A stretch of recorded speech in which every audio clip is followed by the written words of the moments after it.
Alors, maintenant que nous avons vu les solutions standards que normalement on proposait dans le cas normal, voyons voir maintenant l'approche interruption. Donc, normalement, c'est-à-dire la solution adéquate à ce genre de problème. Alors, ce qu'il faut faire normalement, c'est se dire que, en principe, nous avons deux programmes séparés. Il y a notre programme principal, hein, celui-là. Il y a un sous-programme qui est indépendant, qui est celui-là. Donc ça veut dire nous allons séparer notre étude ou notre approche en deux parties. Il y a le programme principal, hein, celui-là, et puis il y a un autre petit programme, un sous-programme qui va être exécuté si on respecte quelques consignes. Comme vous voyez ici, il y a la configuration, autorisation, interruption. Donc cela veut dire qu'on va travailler avec ce qu'on appelle l'interruption. Alors, pour mieux comprendre, on va donner quelques informations là-dessus. C'est ce qu'on va essayer de voir sur les slides prochaines. Alors, tout d'abord, c'est quoi une interruption? On parle d'interruption lorsque le programme principal est interrompu par un événement extérieur. Lors de cette interruption, on va traiter l'événement extérieur avant de reprendre le programme principal à l'endroit où il avait été interrompu. Pour le PIC 16F877, l'adresse de début de toute interruption est fixée. Il s'agit toujours de l'adresse 0x04. Toute interruption provoquera le saut du programme vers cette adresse. Toutes les sources d'interruption arrivant à cette adresse. Si le programme utilise plusieurs sources d'interruption, il lui faudra déterminer lui-même laquelle elle est en train de traiter. En fait, dans les interruptions, on distingue deux types d'interruptions. Il y a les interruptions provenant des périphériques, par exemple dans notre cas, c'est-à-dire externe. Par exemple, c'est un bouton poussoir, c'est un capteur, tout ce qui est externe par rapport au PIC. Ou bien, on peut avoir aussi des interruptions qui peuvent arriver, qui proviennent des périphériques internes, par exemple le timer, le passage zéro d'un compteur interne, l'ADC, le convertisseur analogique numérique, etc. Le microcontrôleur 16F877 possède 14 sources d'interruption, soit l'interruption du timer 0, le timer 1, le bit RB0 du port B, c'est le sujet de notre cas, donc c'est nous, on se met dans ce cas de figure d'interruption. Alors, l'interruption, quatrième changement d'état du port B, le port parallèle, convertisseur ADC, la transmission sur UART, etc. jusqu'au 14e. Donc, nous avons 14 sources d'interruption. Le service d'une interruption comporte les actions suivantes. Le drapeau correspondant passe à 1, le PC est empilé puis affecté à l'adresse 004, le masque JE est automatiquement mis à 0 pour interdire d'autres interruptions.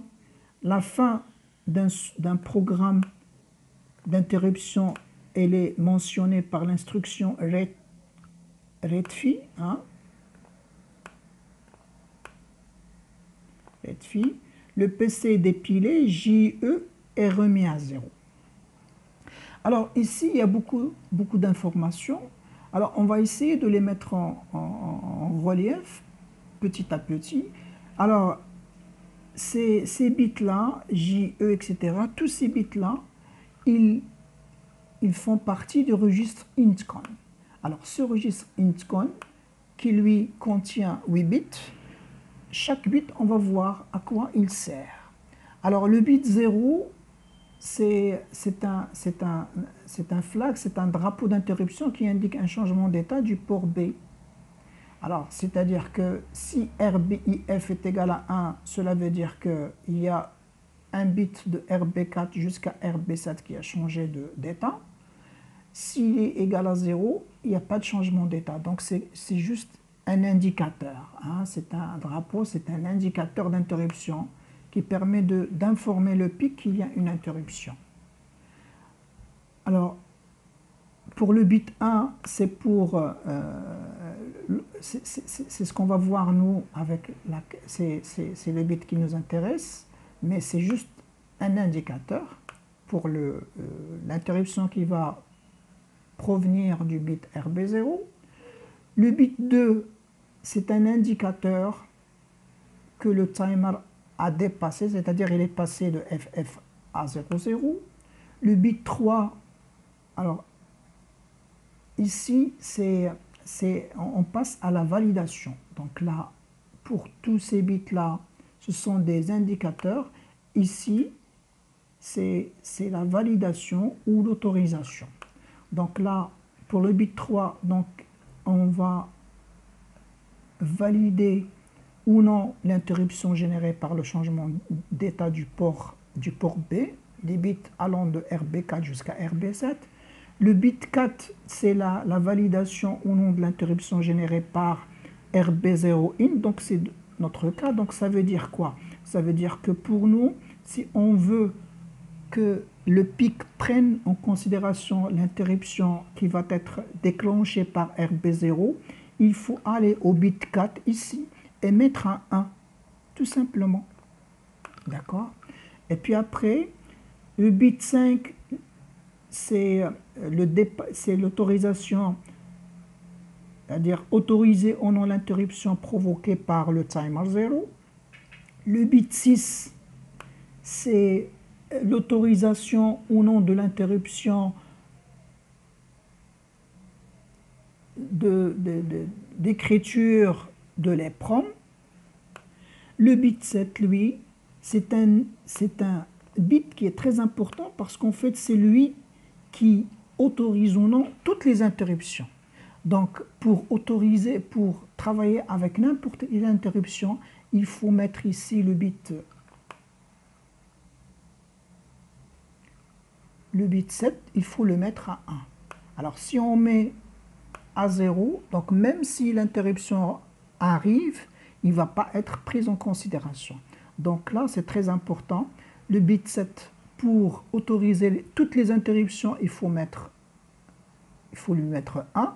Et pour les autres, il faut, en fonction de l'interruption qu'on va utiliser, mettre à 0 à 1 le bit correspondant. Dans notre cas, on va mettre le bit 4 parce que le bit 4, c'est lui qui est responsable de l'autorisation, de la validation de l'interruption générée par le bit RB0.